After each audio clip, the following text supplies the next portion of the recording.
O Diário de Caratinga recebe o secretário de Saúde, Eric Gonçalves. Vamos falar a respeito da pandemia e outros assuntos ligados à Covid-19. Seja bem-vindo, Eric. Obrigado.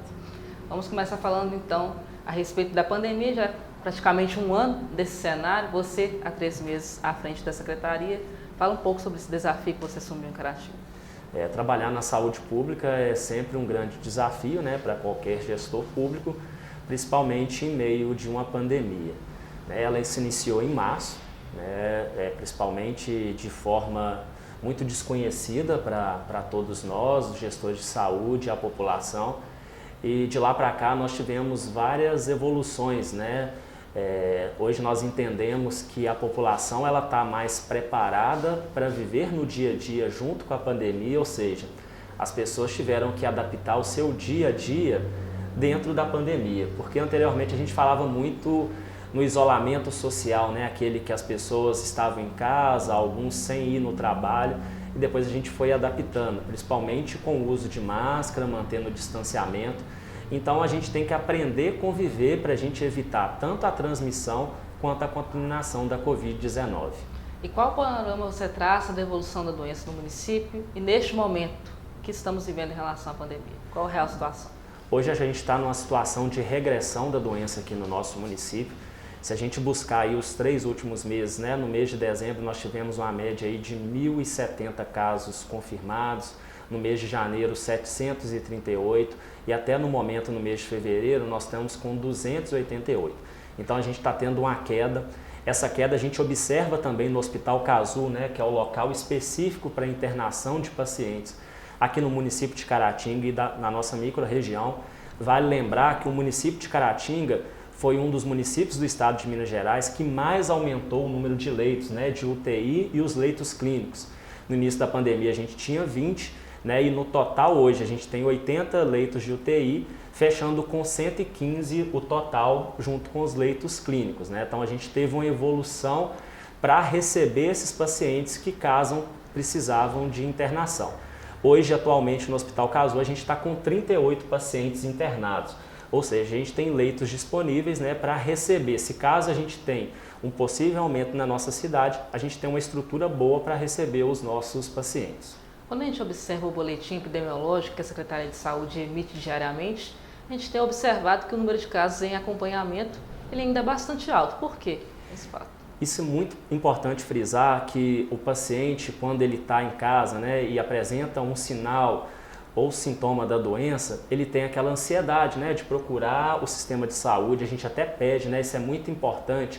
É importante o médico identificar precocemente os sinais e sintomas, principalmente para isolar esse paciente e para evitar também que ele transmita para outras pessoas.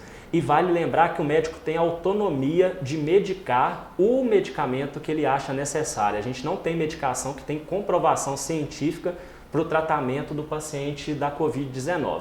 Posteriormente a isso, esse paciente ele fica em casa, é acompanhado junto com a central de monitoramento, a equipe saúde da família, só que posteriormente a gente pede que ele volta na unidade para o médico certificar que após 14 dias esse paciente está recuperado da Covid-19 e muitos deles não retornam. Aí ficam esses casos abertos em acompanhamento e com o tempo a gente vai fechando esses casos no sistema. Então, a falta do retorno mesmo do paciente para o atendimento médico para a gente fechar aquele caso. Aproveitar e esclarecer todos esses caminhos do paciente, desde a porta de entrada até a internação, como que isso é feito no município.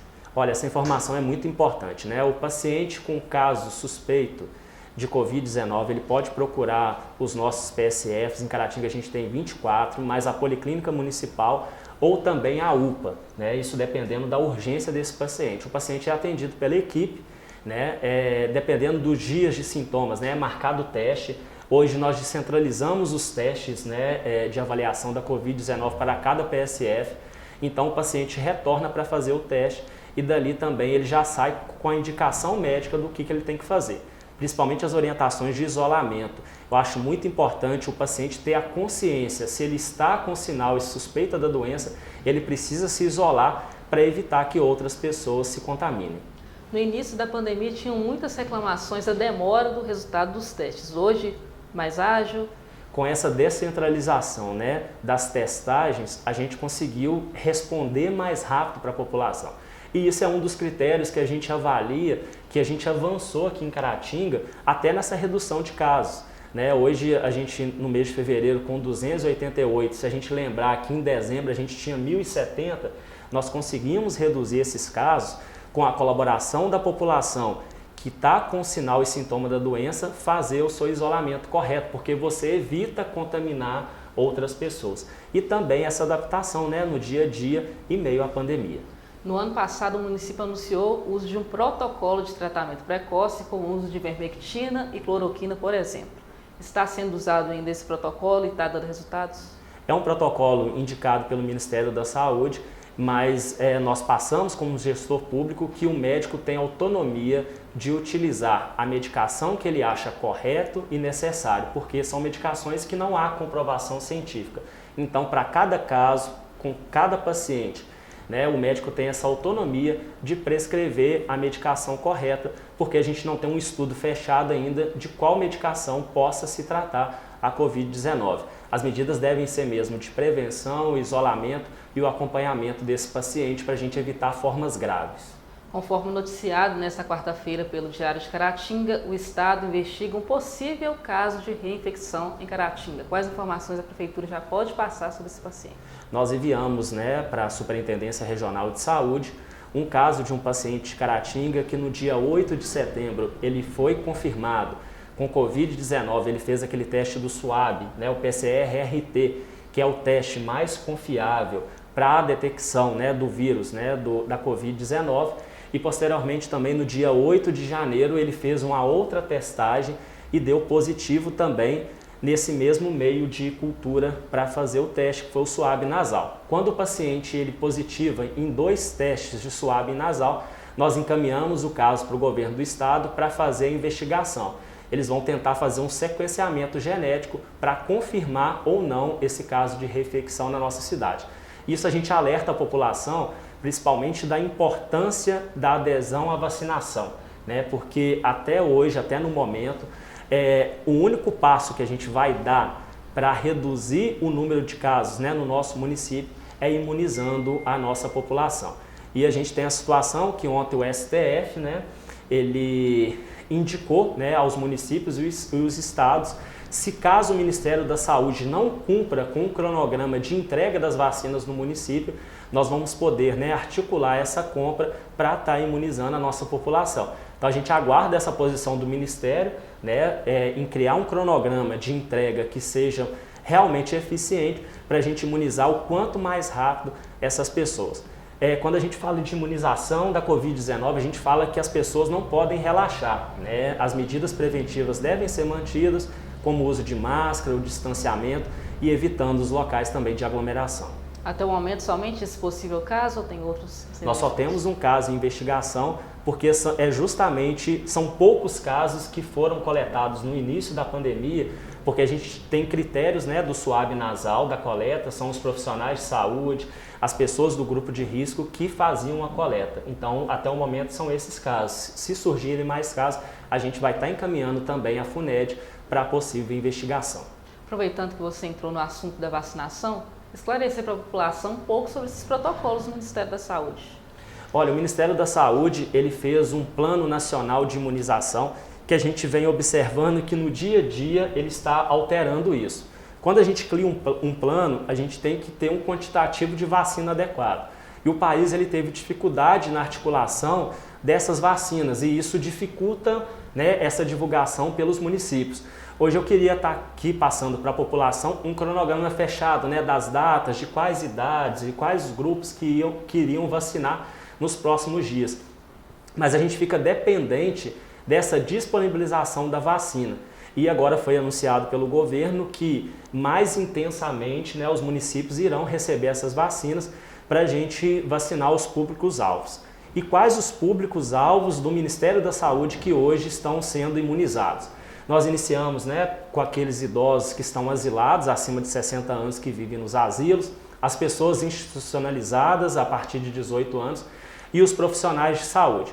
Aqui em Caratinga nós já iniciamos também, né, os idosos de 90 e acima de 90 anos e também os idosos de 88 e 89 anos. Né? Então nós pretendemos, com a nova chegada de remessa de vacina, que a gente não sabe o quantitativo, né, ainda não foi divulgado pelo governo do estado, a gente está iniciando aí nos próximos dias a vacinação do público aí acima de 80 anos. E possível falar para a gente agora o balanço de quantas pessoas já foram vacinadas até o momento? Nós já aplicamos 3.860 doses, né, entre a primeira e a segunda dose, para o público preconizado aí pelo Ministério da Saúde. E com a medida que a vacinação, né, ela vai avançando, a gente espera imunizar mais pessoas aqui no nosso município. O Plano Minas Consciente do Governo do Estado, que Caratinga faz parte, ele mudou os protocolos e podem funcionar todos os estabelecimentos, independente da onda, claro, com alguns critérios. Em Caratinga, como que tem sido isso? Está tendo uma fiscalização? Está funcionando esse plano? Atualmente nós estamos na onda verde. Vale ressaltar que a microrregião de Caratinga é uma das únicas microrregiões que estão ainda na onda verde, né? Que é a onda que permite o maior número de atividades e outros eventos que vão acontecer. Né? Nós estamos praticando a orientação, a fiscalização, a fim da gente evitar, né, que grandes aglomerações aconteçam. Vale lembrar que na onda verde pode haver eventos até com 250 pessoas, quando a gente está na onda amarela até 100, e até quando a gente está na onda vermelha, que é a mais restritiva, pode haver evento até com 30 pessoas. E com isso a gente conta, né, com o apoio também da Polícia Militar do Estado de Minas Gerais, que é designado também para fazer essa fiscalização, né, das pessoas que possam estar cometendo algum ato contra a saúde pública. Aproveitando então, Eric, faça suas considerações finais, deixe seu recado para a população. A gente sempre pede para a população um trabalho em conjunto com a Prefeitura de Caratinga. Nós não realizamos nada sozinho. A gente observou que nessa segunda onda da Covid-19, a nossa equipe estava mais preparada para o atendimento. Né? A gente tinha uma doença desconhecida e hoje a gente tem uma capacidade a mais de conviver com esse vírus. Né? Então, assim, a gente pede a participação da população. É importante a gente lembrar que antes tinha alguns julgamentos, né, que deveriam fechar o comércio. Mas a Covid-19, ela depende do envolvimento, da participação e da responsabilidade de cada um. Né? Você cuidar da sua vida e todos à sua volta. E a Prefeitura de Caratinga tem trabalhado, né, todos os dias, 24 horas, para tentar colaborar com a redução de casos no nosso município e quem sabe daqui um dia a gente também zerar o número de óbitos. Né? Esse que é o nosso propósito, trabalhar em conjunto com a população. Então eu peço esse trabalho, né, em conjunto para a gente buscar melhores resultados. Obrigada, Eric, pelas informações. Então é este o recado do Eric. Vamos continuar seguindo as medidas preventivas em relação ao Covid-19.